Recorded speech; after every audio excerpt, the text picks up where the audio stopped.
Okay, I just got the notification that we are ready. We're live. Welcome to the Asheville City Council meeting. Just a couple preliminary matters. If you've got a cell phone, please silence it. If you wanted to speak on anything on the agenda tonight, other than under the proclamations, please sign up at the table outside in the hall. You can go up there anytime and sign up. And next, if you're able, please rise for the Pledge of Allegiance. I pledge allegiance to the United States of America and to the republic for which it stands, one nation, under God, indivisible, with liberty and justice for all.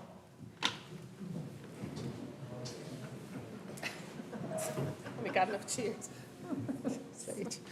Okay, give you some. We have a couple proclamations this evening. Before we do that, I just wanted to let folks know that item J on the consent agenda, which is an ordinance to prohibit the storing of bicycles, carts, strollers, and other means of personal transportation on city property for longer than 72 hours, will be referred to the Multimodal Commission first before it's heard here. So we're not going to take any action on item J on the consent agenda. All right, our first proclamation this evening is Parkinson's Awareness Month, and I know we have a lot of folks that are here for this. If you want to, all those who are here on this proclamation, please come forward and meet me down here by the podium. Oh, I love it.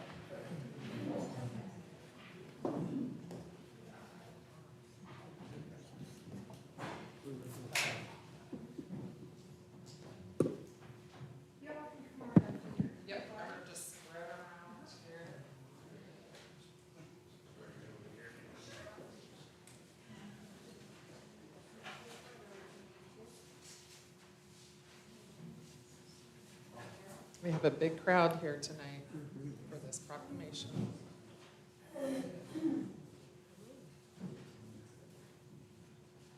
Dylan, you're on camera.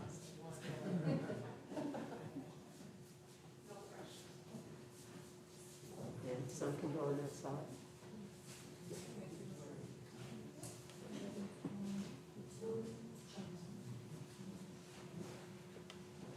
Mayor, we can get someone to go on that side. Or I'll just stand over here.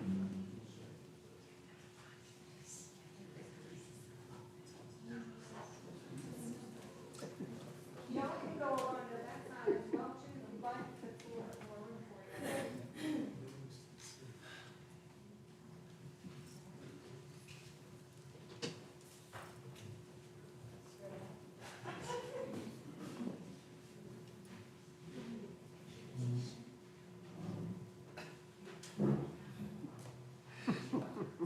Okay, who's going to be the spokesperson? You are. Okay, good. All right, so I'm going to read this, and then you'll have a chance to speak here at this microphone. Let me just say thank you so much for coming down this evening for this proclamation in recognition of Parkinson's Awareness Month.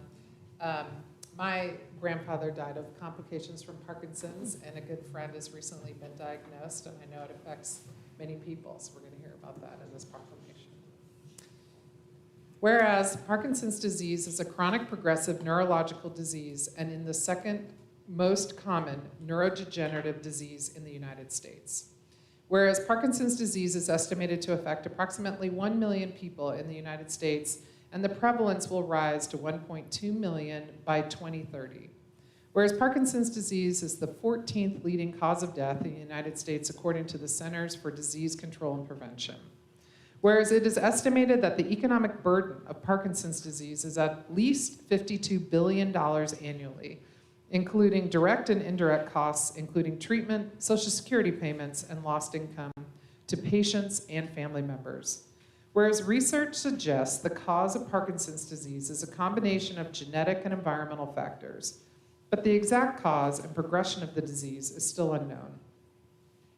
Whereas there is no objective test or biomarker for Parkinson's disease, and there is no cure or drug to slow or halt the progression of the disease. Whereas the symptoms of Parkinson's disease vary from person to person and can include tremors, slowness of movement and rigidity, difficulty with balance, swallowing, chewing, and speaking, cognitive impairment and dementia, mood disorders, and a variety of other non-motor symptoms. Whereas volunteers, researchers, caregivers, and medical professionals are working to improve the quality of life of persons living with Parkinson's disease and their families. Whereas increased research, education, and community support services such as those provided by the Parkinson's Foundation and other organizations are needed to find more effective treatments and to provide access to quality care to those living with the disease today. Now therefore I, Esther Manheimer, Mayor of the City of Asheville, do hereby proclaim April 2023 as Parkinson's Awareness Month in the City of Asheville.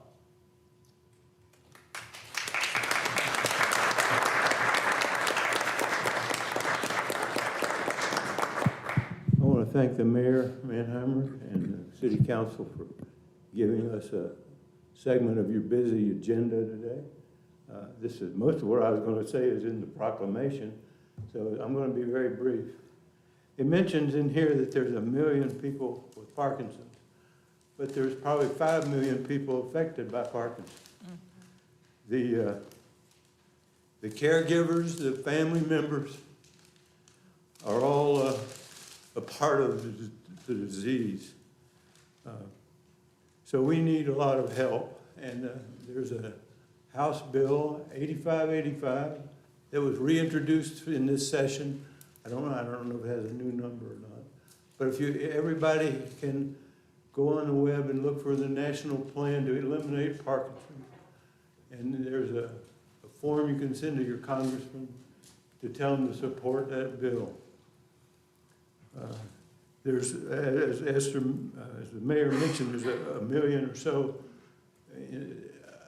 diagnosed with Parkinson's now. There's many more who are undiagnosed. I was diagnosed 12 years ago, but the disease started in me long before that.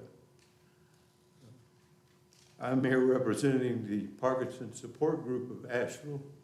We're working hard to include everybody that has Parkinson's in some sort of assistance.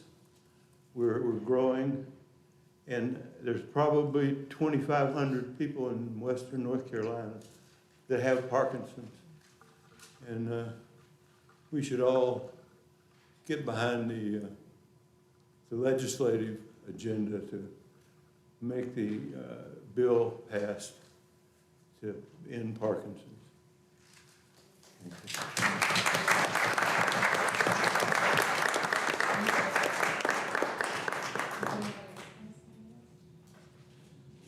All right, we're gonna let you escape. Out those doors.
Okay, we have one other proclamation this evening, and that is a proclamation declaring April 2023 as Food Waste Reduction Month. And we've got a couple folks here, Maggie Gerlich, I'm not saying her last name right, Gulick, and Emily Hurd, and anyone else who's here for this, please come forward. Come on down. Okay, that's fine. It's a tough act to follow there. That's a big crowd. I'll move this to read, and then we'd love to hear. Yeah. So welcome. Whereas North Carolina residents and businesses waste approximately 2.5 million tons of food each year, and whereas food loss and waste could be reduced to improve our environment, health, and food access through strategic prevention, rescue, and recycling actions. And whereas this is an opportunity to redirect edible food to nourish our state's residents with an adequate access to food from the 55.9% national food supply that is sent to landfills. And whereas it is estimated that at least 57,500 tons of food waste are generated in Buncombe County this year. Whereas, according to 2020 records, there were more than 35,600 food insecure individuals, including nearly 8,000 children in Buncombe County alone. And whereas April is Earth Month, and food waste reduction is a key strategy to reduce greenhouse gas emissions, and food waste comprising nearly a quarter of municipal solid waste landfilled. And whereas activities to reduce food waste can provide economic opportunities for entrepreneurs and farmers to sell otherwise unsellable products, and for the private composting industry to grow. And whereas reducing food waste has been prioritized in North Carolina state government by their launch of the Use the Food NC campaign, which recognizes Asheville and Buncombe County as model community-based initiatives supporting NC's goal to reduce emissions by 40% by 2025, as directed by Executive Order Number 80. And whereas Food Waste Solutions, WNC, alongside participating organizations, businesses, and individuals, has successfully conducted food waste reduction education, resource, and outreach campaigns focused on household and resident food waste strategies, including planning the 3rd Food Waste Solutions Summit for November 2023. And whereas the City of Asheville and Buncombe County have launched a food scrap drop-off program and successfully supported residents in diverting 400,000 pounds of organic matter from the landfill, the equivalent of 450 cars removed from the road. And whereas, therefore now, our Mayor, Esther Mannheimer of the City of Asheville, declares and proclaims April as the Food Waste Reduction Month.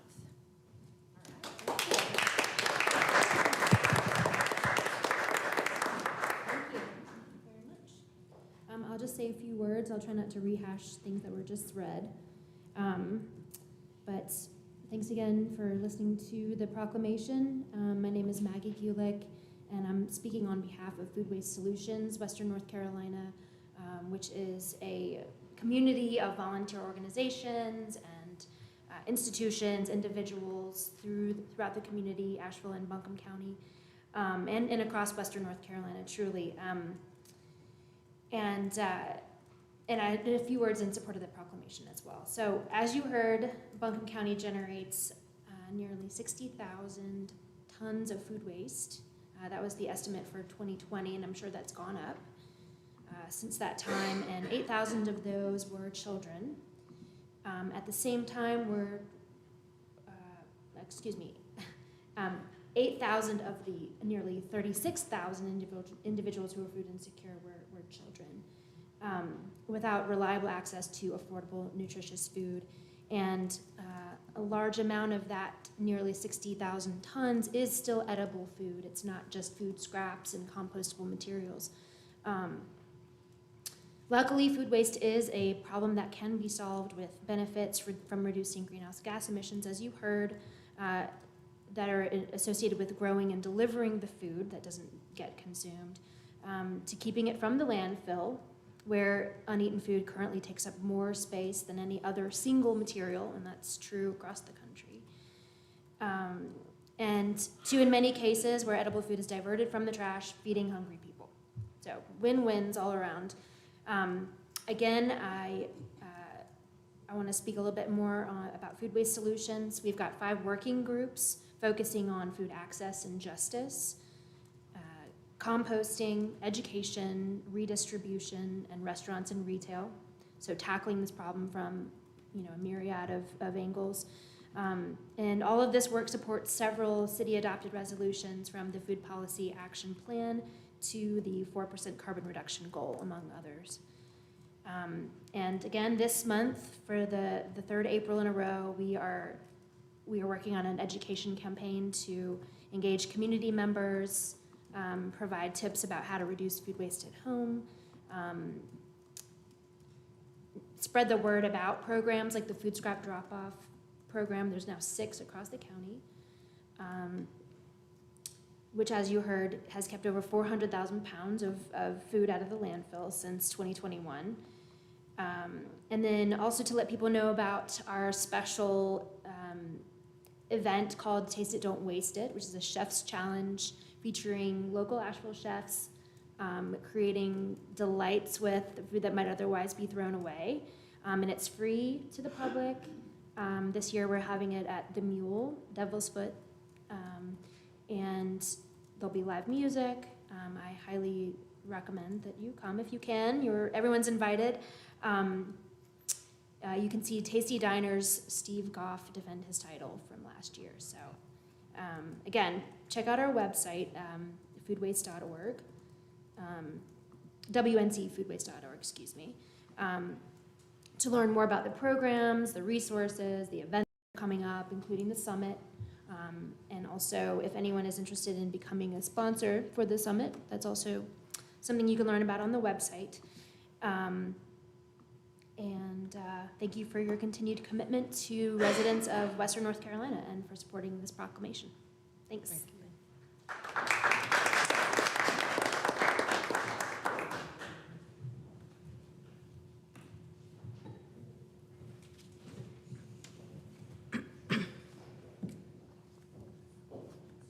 All right, council, next we have the consent agenda. Do I have a motion to approve items A through I on the consent agenda? This is Kim, so moved. Second. All right, I have a motion and a second. I'm just double checking. I didn't see anyone signed up to speak on this item. All right, all those in favor, please say aye. Aye. Any opposed? All right, thank you. Under presentations and reports, first we're going to hear from Robin Cape, who is the chair of our ABC board. Well, hello. It's a pleasure to be here this evening. Mayor Manhammer, our liaison, Kim Roney, and members of council. It's nice to be looking this direction instead of looking that way, but it's a pleasure to be here. Thank you for the work you do for our community. I must have hit the wrong button and went too quickly. There we are. So I am the board chair of the Asheville ABC It's the Asheville Board of Alcoholic Control. I'm also here tonight with Mark Combs. He has been our general manager since 2011. So the highlights I'll cover for you tonight are our role in enforcing state regulations, our customer service. Maggie, do I just press the down button? Okay. Our role in customer service and product selection, our efficient operations, which translates into higher distributions for the city and the county, and just a reminder that no taxes are used to operate North Carolina's ABC system. It runs on its own internal sales and the community support. So as many of you know, the ABC system in North Carolina was instituted in 1935 as a means to reduce the rampant abuses of both pre-prohibition and prohibition alcohol sales. It's really a fascinating study. I'm knee-deep in this history and amazed at how the impact of that time in our history has affected so much of who we are today as a nation. It's really fascinating. Anybody ever wants to talk about it, I'm all in. The thing is that alcohol was actually the source of 2 constitutional amendments in the United States, prohibition and the repeal. And so you have to understand how important that was for this country to deal with that issue. North Carolina came up with a form of alcohol control that has several key components. Primarily among these are local control and community owned and operated, enforcement of legal access, no advertising or solicitation that would encourage drinking, and the profits to return to the city and the county and to local social organizations that support both education and the treatment of drug and alcohol-related issues. As a community store, we keep our focus on those regulations, and we work hard to provide the legal customers of our product with the best customer service and product selection that we can. We also focus on efficient operations so that we can return the highest level of distributions to the community. There are 171 independent ABC boards in North Carolina. As you know, there's only 100 counties. So like in North Carolina, in Asheville and Buncombe County, though Buncombe County is dry, Asheville, Weaverville, Black Mountain, and Woodfin all have independent ABC boards. Your Asheville ABC board is the 8th in sales in the state. We're the 4th in commercial sales volumes. We're in the top tier of profitability every month, and that's looking at efficient operations versus the amount we sell, it's profit and loss. And we have a statewide reputation for innovation, clean, modern stores, good customer service, and efficient operations. We're often involved, I sit on a state board, we're involved in conversations across the state about how we can help this be good for the community and the state. This is the last 10 years of growth for the Asheville ABC. You can see in 2013, we were at 23 million. Last year, we topped 50 million in sales. That is pretty phenomenal. It's a 120% increase since 2013. That has a lot to do with our community, the growing tourist industry, the restaurants, the bars, all of that combined, and we serve that clientele so that they can help make this happen. Our distributions to the city and the county since 2013, $27,772,277. That goes into your general fund, and you decide what you do with that. We also have distributed drug and alcohol grants, over $2 million worth of those grants in 10 years. We give almost $900,000 to the Buncombe County Department of Human Services and the North Carolina Department of Health and Human Services. We distributed over $900,000 to them. Those different distributions are part of how the North Carolina ABC system is set up. This is how the money from the sale of this product is going to be used. And keep in mind, these are just the distributions from spirits. Beer and wine don't contribute to this. So these are some of the groups that we've supported last year. First at Blue Ridge, Homeward Bound, Next Step Recovery, Helpmate, ARC of Buncombe County, Our Voice, Asheville 12-Step, Delta House Life Development. And then we have an internal program that we do called Prom Promise, where we work with local schools. We're proud to say that since we have been doing this program, there's never been a child who hasn't come home from prom. We work with the schools to make sure that they do something with the kids. The kids do it themselves, but it's all about you don't have to drink to have fun. So it's been a really rewarding program. We also are very involved in a Be Responsible campaign on the radio, hosting coaches and supporting the idea that you can drink alcohol responsibly. North Carolina ABC system is modernizing. We have a great new leader at the top. He comes from a distribution system originally. He understands how that's the weakest link in running a huge statewide consortium, is how you get the product moving along.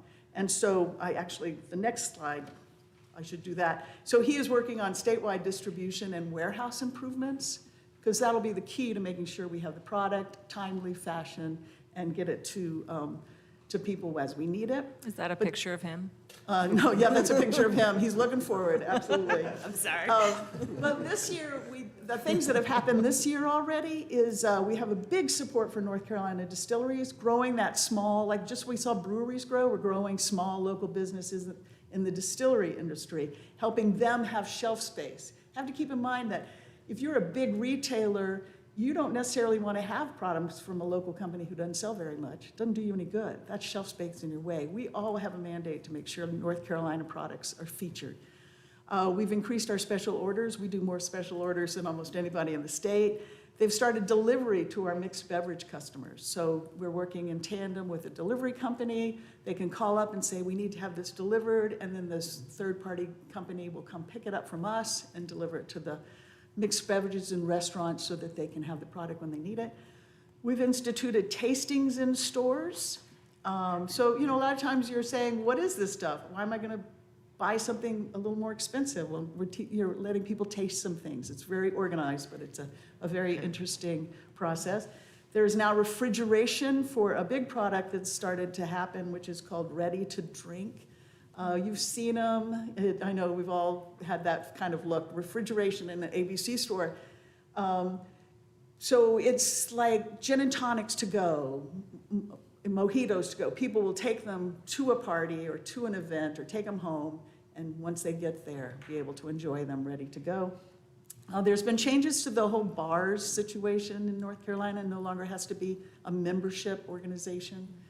And there's a push for larger retail stores so that there's an ability to get more product in front of people.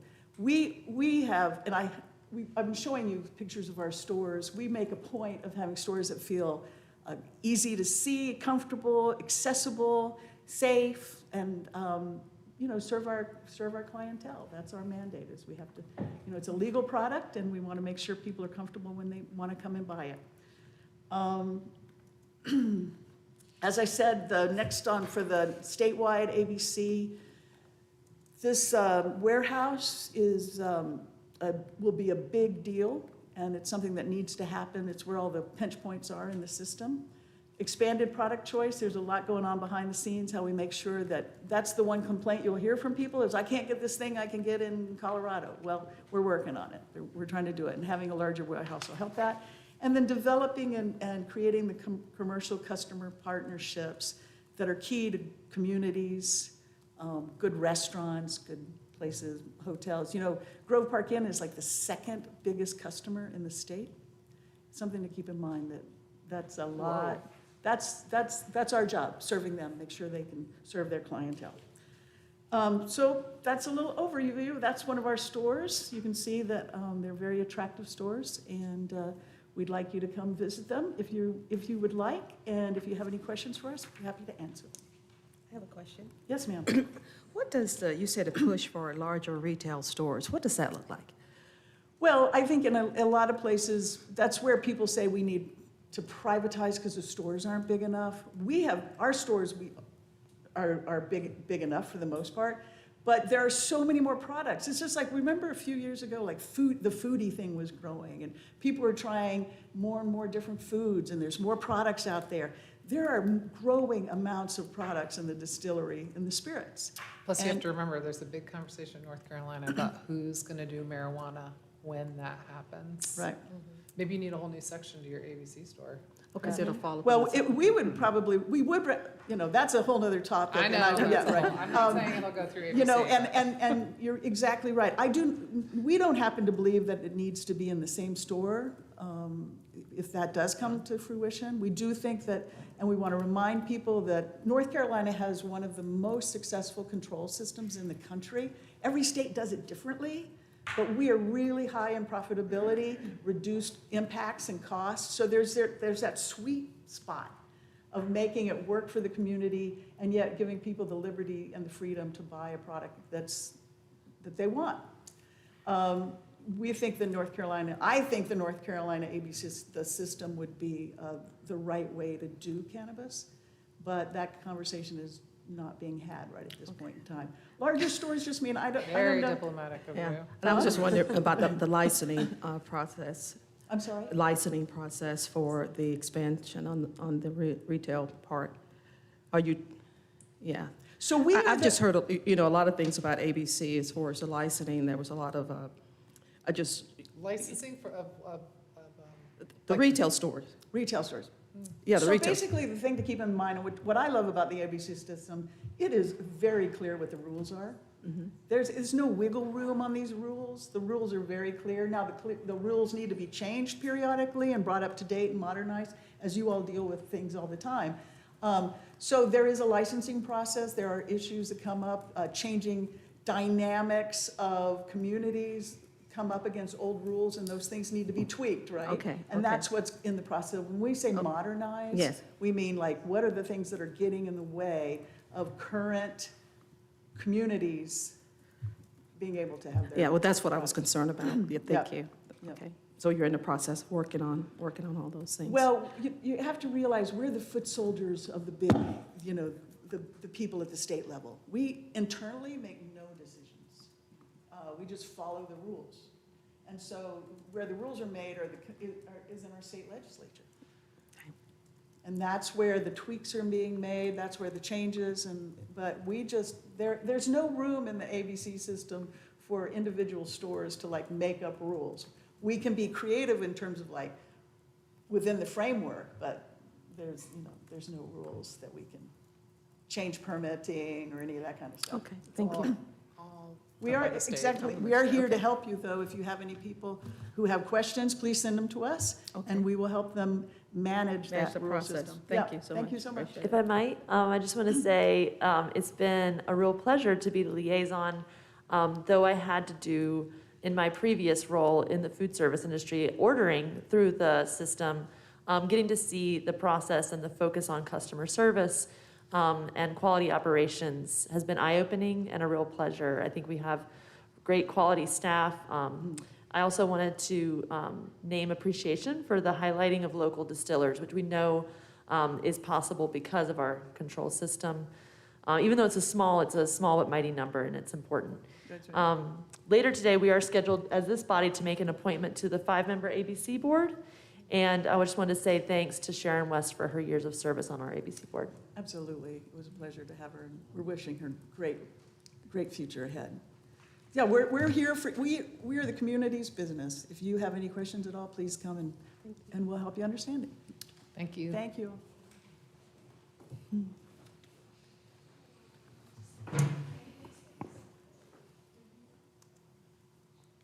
Switching gears. Complete turn. Similar, update.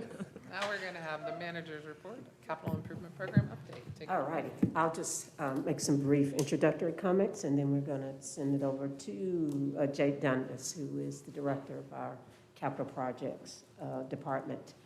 As you all know, we have been trying to provide you all with kind of quarterly updates regarding the capital improvement program. This is one of those updates, and I'll just turn it over to Jay. What I will say, though, is that in terms of funding and so forth, we're kind of coming to the limits of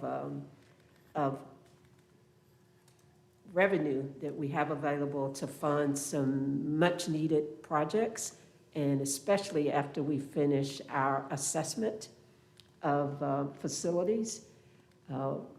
We're anticipating lots of needs going into the future. And so, Jade, I'll let you give an update on what we did with our existing GO bonds. Thank you, Deborah. Jay Dundas, Capital Projects Director.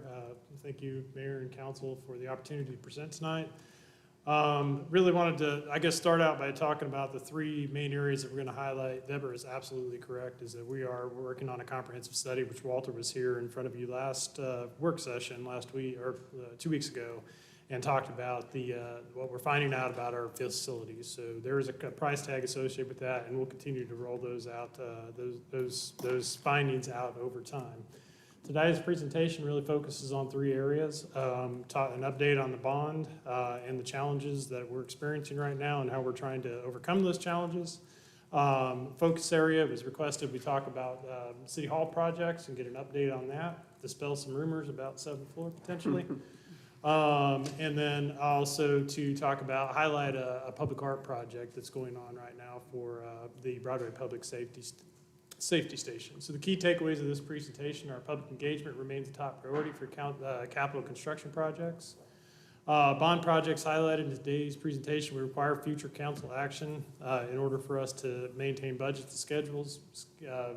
Staff is committed to delivering these on time and with as much notice to council as possible. Bidding environment currently is producing fewer bidders, but staff is working on how to keep projects on schedule and within budget. We'll focus on that a little bit more. Staff continues to make necessary improvements to City Hall, prioritizing improvements that are required to maintain the daily use of the facility, and that's a pretty key part of this presentation.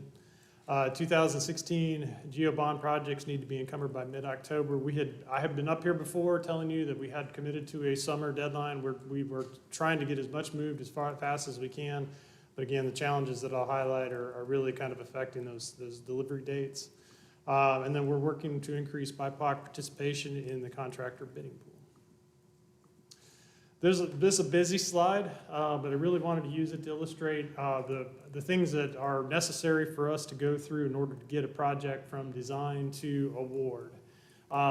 Check boxes indicate where we have completed the tasks. The gray areas are either not applicable because of the funding source, or in the second bid opening column, it represents dates that might be necessary, but at this point in time, hopefully they won't be. Just to kind of walk this through, for example, the first section projects under the sidewalks heading include the bond sidewalks projects. We are near completion of design on all of those, and we have bid a couple of them recently. That's the Onteora and the Patton Avenue projects. Unfortunately, in those situations, we got limited bidders. In North Carolina, we have to have 3 bidders to open up a project. Otherwise, we have to give the bids back to unopened, back to the contractors, and then open it for another, or post it for another period of time. At the minimum 2 weeks. As you can see here, we've taken Onteora and Patton and kind of distributed them over a longer period of time. When I talked about scheduling, we're hoping that by separating the bid dates, that we can attract more bidders. So again, the 3 columns on the right here represent what we hope to be the absolute bid dates. The second column that has mostly grade spots are really what we're reserving for a second bid opportunity. And then the last column on the right is when we anticipate these coming to council. As you can see, some of these have pushed back off of the summer self-imposed deadline to a little bit later in the fall. I will highlight at the very last project, we've had a lot of success through the Parks bond process. The Murphy Oakley Playground was one project that we didn't know that we were going to be able to afford when we set out to do the project, but we had funds, a balance of funds at the end, and so we were able to really take advantage of that and add that as a project.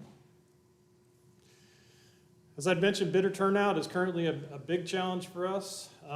These are resulting in project delays because, again, when we have to repost a project for a minimum of 2 weeks and sometimes as much as a month and a half, it really does have a huge impact on the schedule. So really hoping that those first bid dates are really going to produce more bidders in the future. They're also causing higher prices when we have limited, the value of multiple bidders is competitiveness. We're seeing prices going up not only because of market, but we also believe because we're getting fewer bidders. So we are providing additional outreach. We're trying to work with the DOT when we're adjacent to their roads for scheduling adjustments. A lot of that work has to be done at night, so we're trying to work with them to adjust schedules that make these jobs more attractive for the bidding, the contractors out there. One other thing that we're doing and have done is through the Business Inclusion Office, they've contracted with C.A. Harris Construction Services Incorporated to help improve contracting inclusivity and to address existing contracting disparities. This contractor has had proven experience with the Maple Crest project, worked with the developer there to help with engagement and business inclusion. Property acquisition process, it was in the previous table, but it is a lengthy process. It can be a lengthy process. We've had a lot of success. Every time you build a sidewalk project, this is why actually sidewalk projects are fairly complicated, is because they are all adjacent to privately owned property. And so in a lot of cases, not all, but in a lot of cases, we have to acquire property in order to build them. We've had a lot of success through our projects and being able to acquire that property. We have had 3 of the bond projects that are highlighted as have some condemnation processes. Onteora is one, which was recently bid, and it's going to be bid here again in a couple of weeks, I think next week. Just want to know, but the condemnation proceedings have happened through council time ago, a year or 2 ago. The other 2 that are upcoming and you should be aware of are Swananoa River Greenway. There's one property that may likely come to condemnation. And then also the New Hawk Creek, there are 6 properties there that we're trying to work with, but council may be asked to allow us to proceed with those proceedings in May. So with that, I'm going to pause before moving into City Hall projects. If there's any questions. I have a question. Yes, ma'am. When it comes to BIPOC participation, I'm just wondering if we have been keeping our finger on the pulse when it comes to a lot of Black-owned dump truck operators and family-owned operations.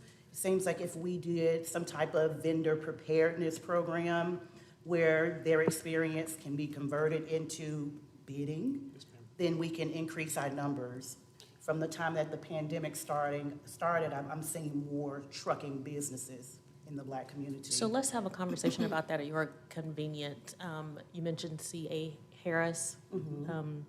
Had the opportunity when I was working at a nonprofit that did affordable housing to work with him, and he's had great success with that property. I believe he was able to get minority contracting up to 40%. That's never happened in Asheville. I happened to have a conversation with him in last this area or in this area?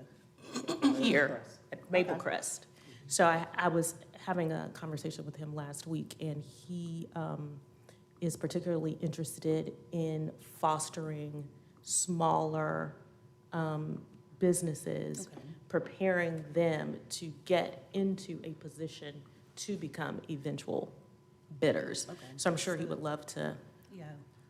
speak with you to learn who they are. About just this uptick of people getting into trucking and hauling. And now I'm seeing people expand from like one-man trucks to 2 and 3. So while I'm following that, I'm like, we need to tap into that and make sure that they feel confident to go after a government bid. Yeah, we're certainly encouraging the contractors to reach out to those haulers and those subcontractors. And But we might have to lift some rocks in order to do it. Absolutely. Might have to do a And couple I- TikTok videos to yeah. really get in their face. TikTok?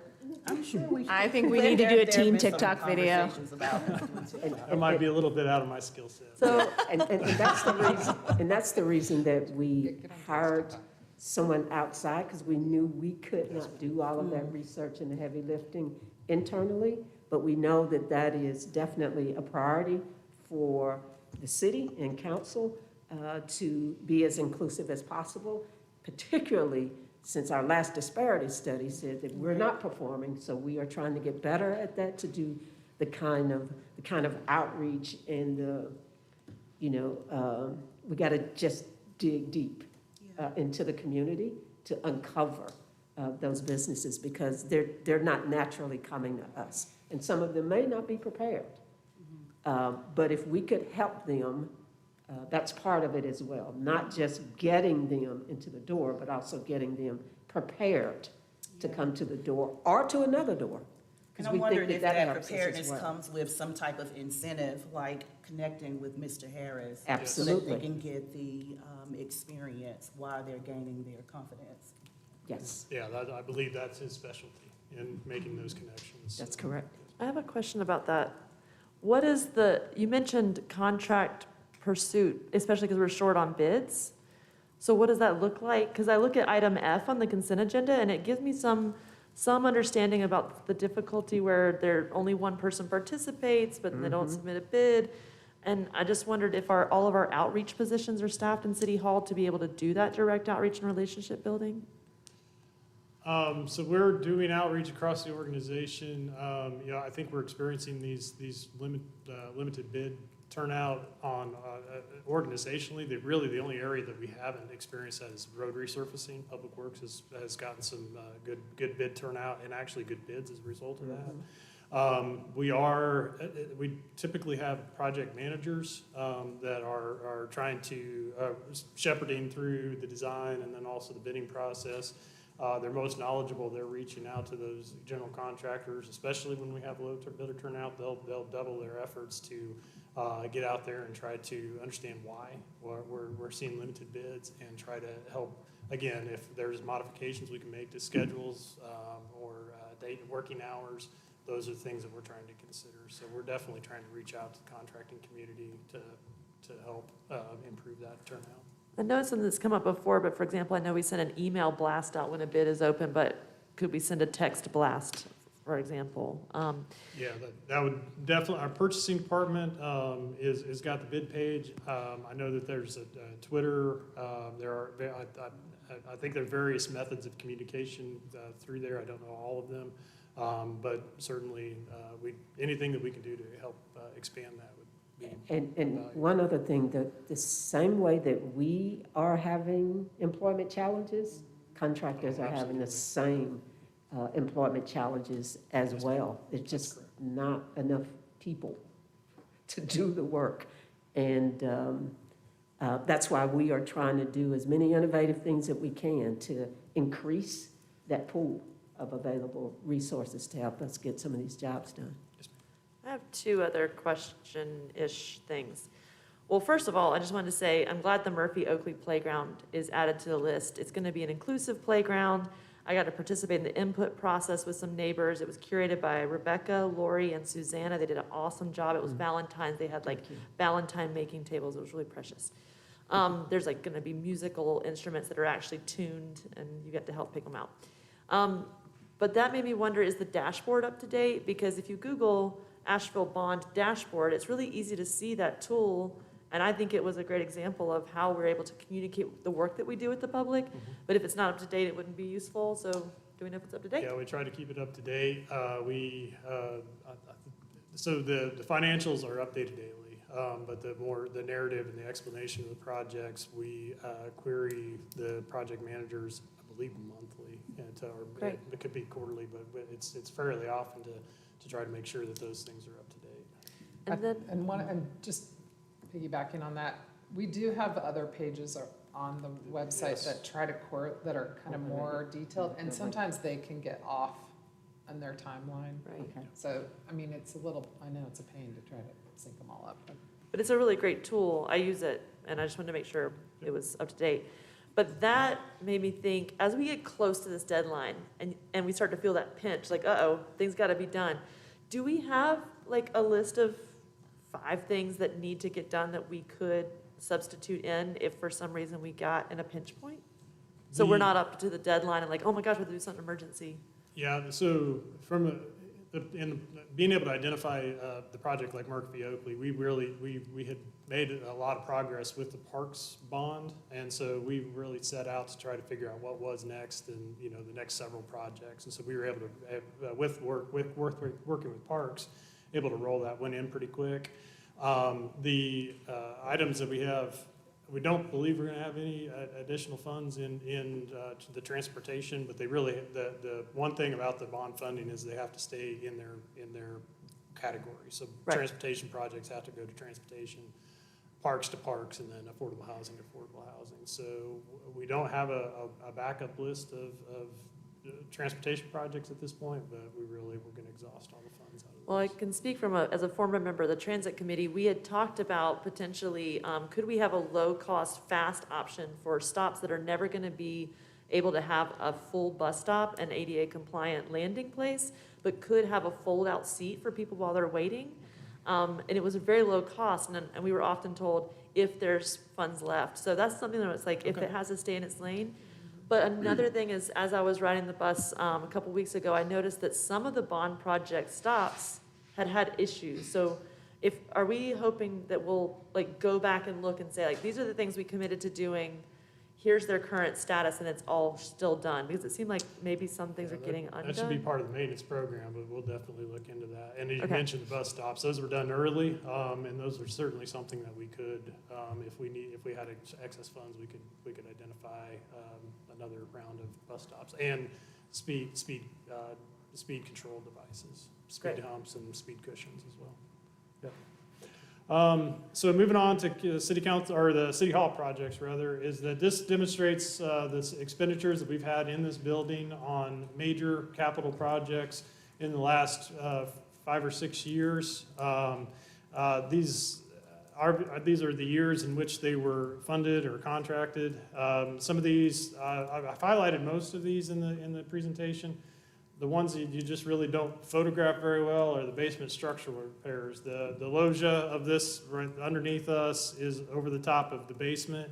And over years, this water has gotten in there, and so it was causing some structural concerns, and so those are all shored up. But those were something that was a little bit unexpected, and so we had to get and work on those projects.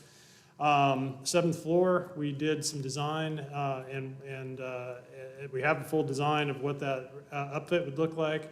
An environmental assessment. We did fully abate that floor, so it's ready for funding, ready for renovation. We just, with all the other projects that we had and their costs, we just didn't have the money to put into that. Again, to dispel the rumor that it's being used for something other than open space, here are pictures that were taken last week of 7th floor. Again, 7th floor before the abatement, it looked like every other floor in City Hall with the interior walls, the glass, and it was totally cleared out of all of that and environmentally clean for any kind of asbestos or lead-based paint materials. So it is fully ready to move forward, but this is its current condition. I have a question about that since I do hear like, is there a hotel on the top of City Hall? What's going on up there? When was the design approved? I don't remember seeing visuals or like a plan. Maybe I missed it. The design for. 7th floor. I heard there was Oh my gosh, a wasn't that when we $200,000. did, that would have been, It was, I think, before general services came over, so that it was like was 6. many years ago. Because Before I didn't came. we I say we, it was, there was a $5 million allocation. This was like 2010, long time ago. Yeah, I don't know Yeah, that history. before me. It was Yeah. Okay. before everybody here. Except Maggie. Except Maggie, don't you remember? I remember when they were renovating the 2nd floor, they moved everybody up to the 7th floor for a short period of time and then they moved us back down again. So they were using that as a floor. When was that? Now that was really, see, you're going way back. And we had the emergency repairs at 6th floor in 2015 too, so I don't know how that would have been funded as well. So. When did we do the exterior of the building? Remember when they were drilling on the outside? I thought that was part of the work that, That was before I left staff, so, anyway. were you before, yeah, it was before you Yeah, there came was- on staff or left? No, that must have been like 2010 or something. There was Yeah. scaffolding outside. 'Cause I my remember office. Bobo's used to complain, because there was a lot of drilling. So this building is, it's showing its 100 years, and so it's definitely going to need some additional funds. And then also, as we grow in staffing right now, we're not pushed to need this space, as I mentioned 2 weeks ago, but this will eventually be necessary. And 8th floor will require similar treatment as well. So just to remind everybody what the before pictures of the elevator project look like. This is the cab finishes before. Really interesting pieces of the controls here are 1926 era controls. This is one half of the mechanical pieces for. There's on the left side of the picture here. There's another set of large generators. I believe they were equal in size. And then I also just want to point out that in the background you can see open like lattice and structural beams and all these. Just bear that in mind, or keep that in mind until we go to the next. And then also the controls are pictured here in this the upper right-hand corner. So you fast forward to today, the finishes were actually recreated based upon what we were able to investigate through research and then also through some testing of the materials, what it would look like, what it would have looked like in 1926.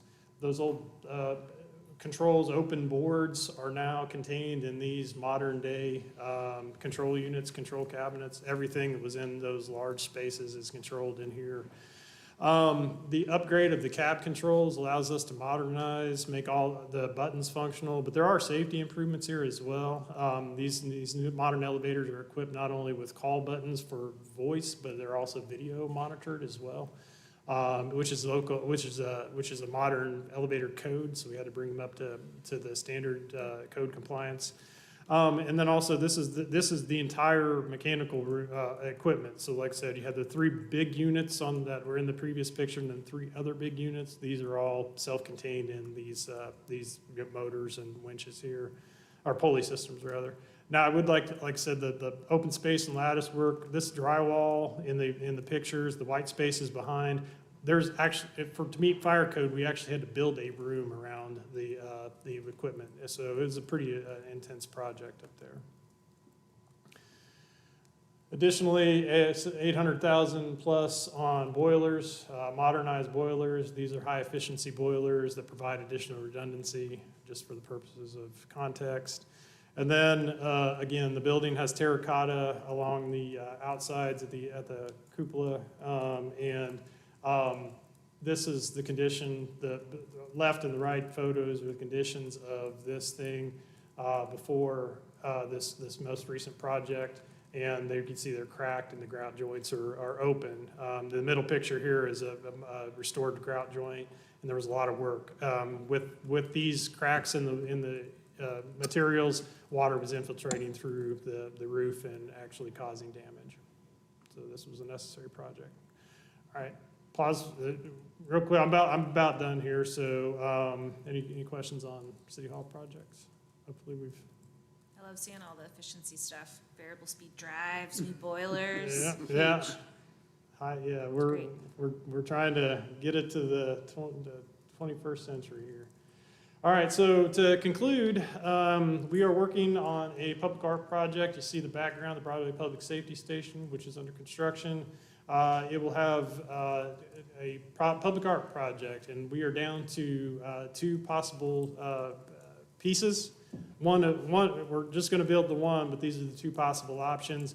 There's an open survey right now at this link, and you can vote for the swing, which has the swing feature here, or a harp. And as was mentioned in Murphy Oakley, this is tuned, so this harp is actually playable. The unique, the public piece of this and the residents' input is that these will be covered with tiles that are handmade through events. The last tile making event is tomorrow at April 12th at 6 p.m. to 8 p.m. Odyssey Clayworks in the River Arch Districts at 236 Klingman Avenue. Show up and you can make tiles like these people have. And then these tiles will be glazed and fired and then included into the art piece. So the artist is Alex Irvine. He has worked directly with Asheville City Schools Foundation in real life program. Project management staff has been very they've reached out into the community to get feedback on the project as a whole, but very specifically the art project. And then they've also worked with the local institutions to encourage people to participate and provide their feedback, and have worked with the Greater Works Community Church in that neighborhood to represent those, to represent the community. Again, key takeaways. I won't read through them again, but hopefully we've covered all this, and I'm open for questions. Thank you. No questions. That concludes our report. Thank you.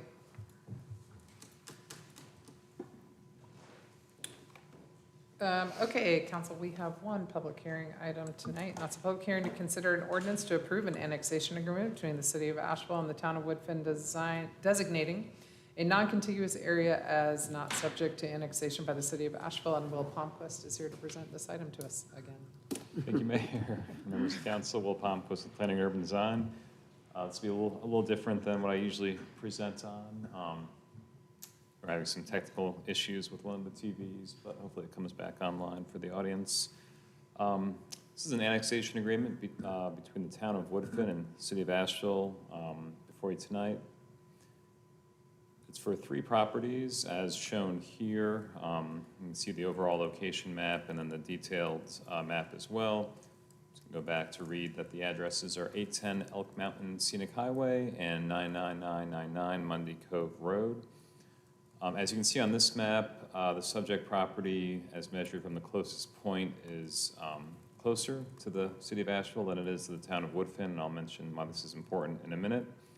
You actually can see just south of the three subject properties, another property which the city and the town of Woodfin entered into an annexation agreement in November of 2022. Here's a aerial image of the site. You can see the three parcels are vacant, wooded, and with some sloping topography in them. So essentially, the town of Woodfin has received a petition from the property owner to voluntarily annex these three properties, which total about 96 acres, into the town of Woodfin. The property is adjacent to that prior annexed property, which is referred to at the time as the Sourwood Inn property, which is now owned by the same petitioner as the owner of these three properties. The property is non-contiguous to both the corporate limits of Asheville and town of Woodfin, and per North Carolina general statutes allows for the annexation of non-contiguous areas. However, if an area or property is closer to another corporate limit, that town or city has to agree and enter into an agreement with the subject town or city regarding the annexation. It has been determined that the property is closer to the town of Woodfin, to the city of Asheville than the town of Woodfin. Therefore, the two municipalities would have to enter into an agreement before Woodfin could annex those three properties. And that is allowed in North Carolina general statutes as long as the agreements are reasonable, duration not to exceed 20 years, and that they are approved by ordinance of the governing board of each municipality. As you know, the state legislature repealed the ability of municipalities to involuntarily annex land in 2011, so the city does not have the ability to annex this property involuntarily. However, voluntary annexation is still permissible, and the process for voluntary annexation of non-contiguous areas remains unchanged and requires this annexation agreement. So the pros of entering into this annexation agreement would be, would allow Woodfin to annex this non-contiguous property as requested by the property owner, and it would also allow for the annexation agreement to happen as a necessary step in order to be responsive to the petitioner's request for this voluntary annexation. So staff is recommending approval of this ordinance to enter into the annexation agreement with the suggested motion before you, and I'd be glad to answer any questions you may have.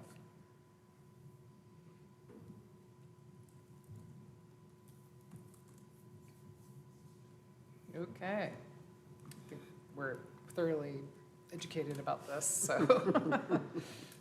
We don't have anyone signed up to speak on this item, so I'll open the public hearing and close the public hearing, and I will entertain a motion if anyone's got that. Hold up.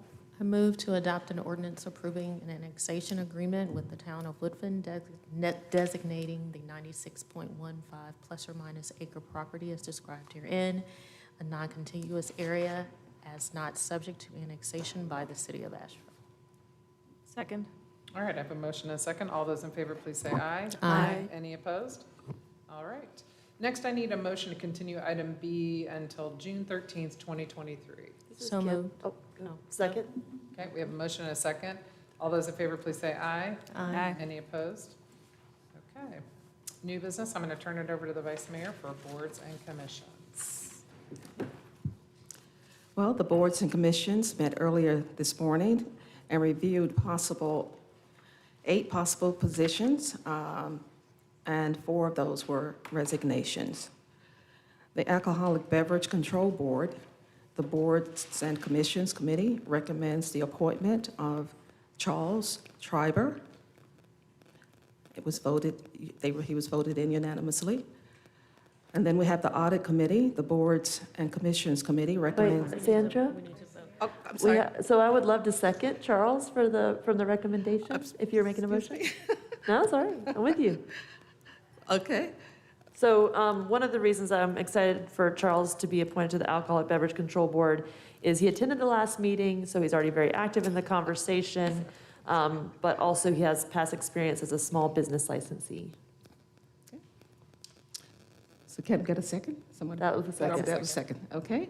So take a vote.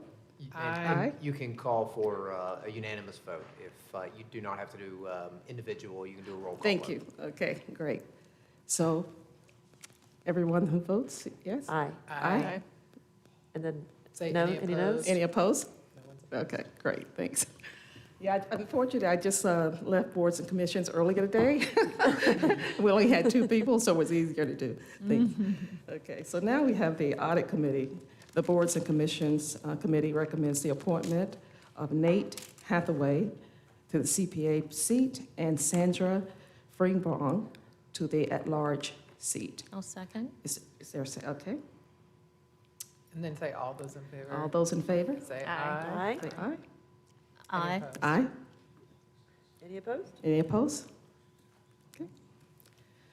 The next board is the Civil Service Board. The Board and Commissions Committee recommends the reappointment of Carol Goins. Is there a second? Second. All in favor? Aye. Any opposed? Okay. The Homeless Initiative Advisory Committee, the Boards and Committee will postpone the future appointment while the committee continues working on a transition plan. The Mountain Community Capital Fund, the Boards and Commission recommends the reappointment of Carl Aguirre and the appointment of John Appleby. Can I get a second? Second. All in agreement? Aye. Okay. Any opposed? Okay. So now we'll move on to the Neighborhood Advisory Board. The Board of Commissions Committee recommends the appointment of Maury Belangi to represent zip code 28806 and 28728. Is there a second? Second. All in favor?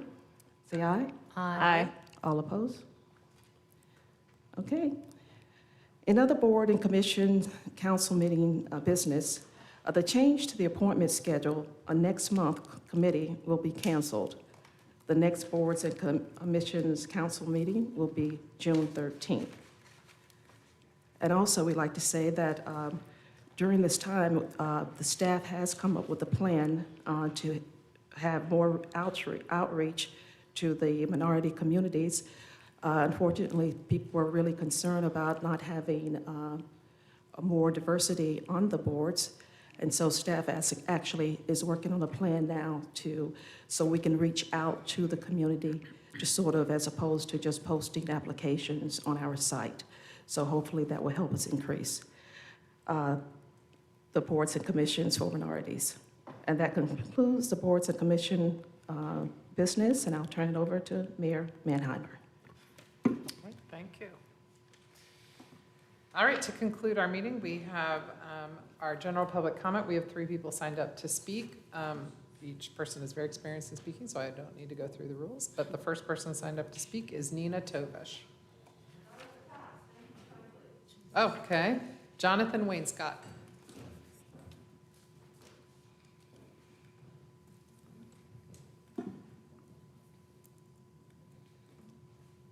Hopefully this won't be too glitchy. All right, it's a pleasure to be with our historic, for so many reasons, council this evening. Tonight I present the City of Asheville, also known as Locke Craig's Jim Crow Political Science Laboratory. The formulas of black disenfranchisement were developed in a political science laboratory known as the City of Asheville. In 1898, our city attorney, Locke Craig, an avowed white supremacist, was elected to represent Buncombe County in the North Carolina General Assembly. In his first year as a North Carolina House representative, Locke Craig helped to develop the Grandfather Clause, which exempted voters registered before 1867 from the impending literacy tests, which became a part of the North Carolina state constitution in 1900. Prior to the August 2nd, 1900 North Carolina constitutional amendment, which was designed to disenfranchise the black vote statewide, Asheville was leading the effort in this manner. In 1896, Asheville had 982 black registered voters, which was 36.9% of the total. 4 years later, before the suffrage amendment requiring literacy tests and poll taxes, Asheville had reduced the black vote to 690 voters, or just 25.7% of the total. So Asheville was kind of leading the way in black disenfranchisement. In 1912, Locke Craig was elected governor of North Carolina. He served one 4-year term from 1913 to 1917, during which time he tripled the miles of paved highways in the state by using convict labor. In 1915, the city of Asheville became the first city in the state to abolish the aldermanic form of governance, which had representative wards or districts. They were eliminated when the 3-member elected at-large Asheville Board of Commissioners replaced the 8-member Board of Aldermen. And in 1924, Locke Craig began feeding the trees in Riverside Cemetery. He didn't live to see the collapse of the U.S. stock market or the death of the Roaring Twenties. However, his political methods of black disenfranchisement lived on. And in 1931, Asheville established by referendum a new city charter, adopted the council-manager form of governance, and kept an at-large election system after eliminating absentee ballot voting before that municipal referendum. Though unenforceable due to federal law, North Carolina's constitutional amendment of 1900 remains on the North Carolina state constitution. Asheville and Wilmington are the only large cities in North Carolina to still use the Jim Crow at-large election system to select their municipal government and city councils. And so I would respectfully ask our city council to consider these things in perhaps a legislative agenda to correct these two wrongs. Thank you very much and have a good night. You look very sunny post spring break. Oh, like it. I did get to see the light of day. What would be the process for looking into something like this? It could be done in two ways. And just very briefly, the General Assembly always has the ability to amend our charter, which is where our election system is defined. We, as a city, have a limited authority to amend our charter, and this is one of the ways that we can do it. It was most recently done in 2019. It's a local bill. It could either be a local bill passed by the or legislature. there is some limited authority for local action, but it's not as broad.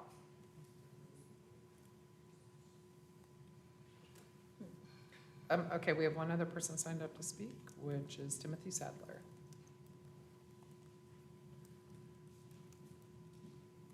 Good evening, City Council and Mayor Manheimer. I wanted to first thank Jonathan for that presentation. I thought it was really worthwhile to look at. And other than that, I just wanted to mention a person that I bumped into in the community. She's great, Cam McQueen, and I were talking about kind of an outside of the box idea for transportation. I spoke about it, a similar idea, of course, with the Netflix documentary featuring the RZA, and like a raised rail kind of mode of transportation. And just so happens that Cam had been really researching this topic in a different way. It's other than the one featured in that documentary, but Cam is familiar with something that is a solar-powered kind of system that may be able to be done in a phased-in approach. So obviously we don't control everything here with how the right-of-ways would work, but there would be a potential to do kind of a city-only pilot that really could help move towards reasonable solutions. Right now, the roads are just crazy. If you try to turn left onto Riverside from the foundation, you might wait 5 minutes because people don't pay attention to 25 miles an hour there. And it's just going to become more and more of an issue. And I'm just asking for council to be open to looking at different methods, you know, when it comes to transportation, when it comes to energy. You know, I think we can do better than what the defaults are out there, you know, from our political parties, from our nonprofits. We need to be, you know, original here in Asheville because it is such a unique place. Thank you for your time. Thank you. Well, Maggie, you were 1 minute off on my little clock here. Maggie had a prediction of a 6:15 ending tonight, and my clock says 6:16. 6:16. So Nina was key. it's close. All right, council, we do not have a closed session. We do. We do. Sorry. I mean, yeah. Yeah, and that's not included in the time estimate, so that's all right. You made. All right, Shall I? that's right. The Okay. motion was, okay. I move that the Asheville City Council go into closed session for the following reasons. One, to prevent disclosure of information that is privileged and confidential pursuant to the laws of North Carolina or not considered a public record within the meaning of Chapter 132 of the General Statutes. The statutory authorization is contained in North Carolina General Statute 143-318.11A1. The law that makes the information privileged and confidential in North Carolina Statute 143-318-10E. Number two, to discuss matters relating to the location or expansion of industries or other businesses in the city of Asheville, including a list of potential economic development incentives. The statutory authorization is contained in North Carolina General Statute 143-318.11A4. Second? We have a second? All right, all those in favor, please say aye. Aye. Any opposed? All right, we will adjourn from the closed session.